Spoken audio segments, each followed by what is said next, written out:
Hi, my name is Jared Mello, and this is another episode of Mello Mentoring. Thanks to everyone who's been liking, commenting, sharing, subscribing. It's been greatly appreciated for you to do all of those things for me. Please continue. I'm very grateful you have.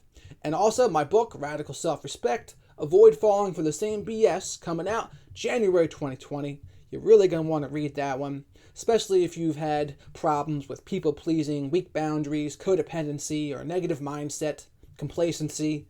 All of these things are going to be addressed in my book, so I can't wait to get that out to you. But today's video is going to be an example of how the FDA is trying to smear Kratom and how to see through their garbage, because that's exactly what it is. My grandmother handed me an article today from the Philadelphia Inquiere written by Mary McCullough, and I'm going to go read some of it and interject my thoughts as I go. So, products containing the herbal supplement Kratom may damage the liver, in rare cases, a new review suggests. All 7 patients with liver damage in the review fully recovered, but the research adds to the debate over the risks and benefits of the unregulated, little-studied derivative of a Southeast Asian tree. Kratom proponents, including the American Kratom Association, say it boosts mood and energy, relieves pain, and can ease withdrawal from opioid addiction. But federal regulatory agencies, including the Food and Drug Administration, warn that Kratom is a dangerous addictive substance. The U.S. Centers for Disease Control and Prevention recently said Kratom caused 91 out of 27,000 overdose deaths over 18 months, ending in December 2017. Although almost all the Kratom fatalities involved addictional drugs such as opioids. So let me stop it right there.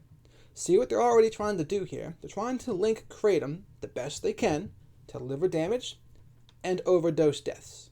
But even the article did say all of those deaths, other drugs were in the person's system.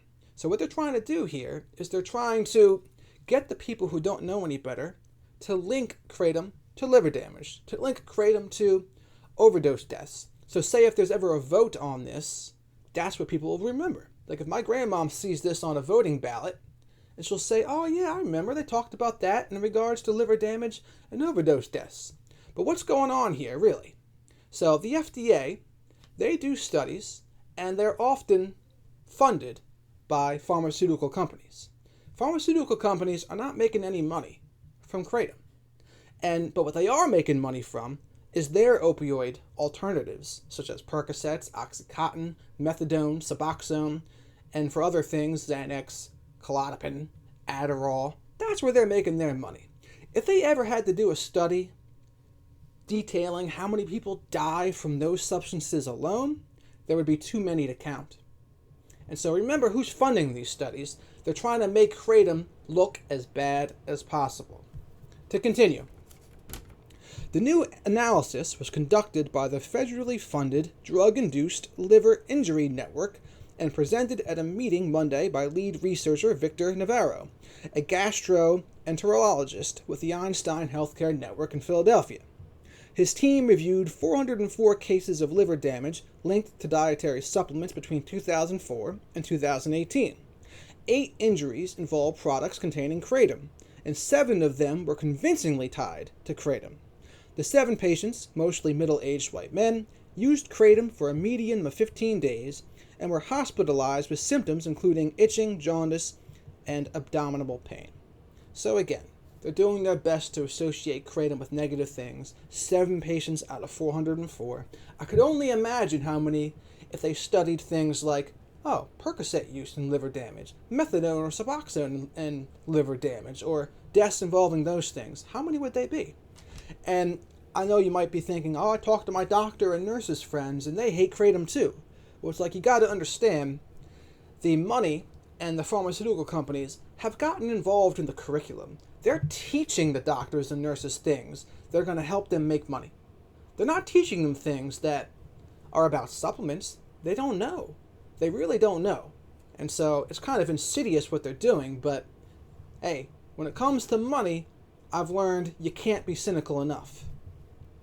This is a bellwether, Navarro said at a news conference at the annual meeting of the American Association for the Study of Liver Disease. Not only are we seeing increased use of kratom and adverse events associated with it, but liver injury. An estimated 3 million Americans use kratom, which is available online in smoke shops, bodegas, and gas stations. The FDA has warned that kratom products contain high levels of heavy metals, such as nickel and lead. Last year, the CDC linked kratom to an outbreak of salmonella that sickened 87 people in 35 states. Again, just doing their best to link it to as many negative things as possible. Salmonella now, too. In 2016, the Drug Enforcement Administration tried to put kratom in the same category as heroin, as Step 16 countries have taken, although the agency cited a high potential for abuse and no accepted medical use for kratom. It backpedaled after kratom users and some members of Congress denounced the move. So what they're talking about there is the American Kratom Association, the AKA, and all of the happy users of kratom. They banded together, thankfully, and stopped all this nonsense, because some people do see through it. Go check out the kratom subreddit, for example. There's a lot of good information on there. But again, they're trying to get the people that don't know any better. I'm uniquely qualified to talk about this because I've done all those things I've mentioned. And of all those things, I could tell you this: kratom, 1/100th as bad as things like methadone, suboxone, Percocet, Oxycontin, heroin. And yet still, they're trying to find all these studies, they're trying to fund these studies to smear supplements and other natural things. Why? Why aren't they trying to study, why isn't the Liver Damage Association there? Why aren't they studying methadone, suboxone, or heroin and Percocets and liver damage? Oh, because they're making a lot of money from those things, aren't they? And they're not from kratom. So they're trying their best to smear it and see through this. That's all it is. It's just a smear campaign to make it look worse. That's all it is. But meanwhile, if they were to ever make kratom illegal, there'd be a lot of blood on the hands of the people who wrote that legislation. Because a lot of the people who are on kratom now, if they weren't on it, they'd go back to heavier drugs. Heroin, methadone, and a lot of people would die if they made kratom illegal. I'll say that again. A lot of people would die if they made kratom illegal. And it would be a freaking sin if they ever did. And so I'm going to speak out about this every time I see some nonsense like this in the paper and continue to fight the good fight, to keep it legal, to keep it helping the people who are using it for back pain, who are using it for anxiety and depression, without the side effects that come with all of these prescription medications. So that's my little video today. Please share this with people that you think might be helped by it, people who don't know about kratom, maybe someone you've heard saying things bad about kratom, oh, overdose deaths involved with kratom, liver damage with kratom. Show them this video. Show them what's really going on here, that the pharmaceutical companies are doing their best to smear it, and they're using the FDA as their puppet to justify the smearing. But it's just about money. That's really all it is. So, again, thanks for watching. Have a good one.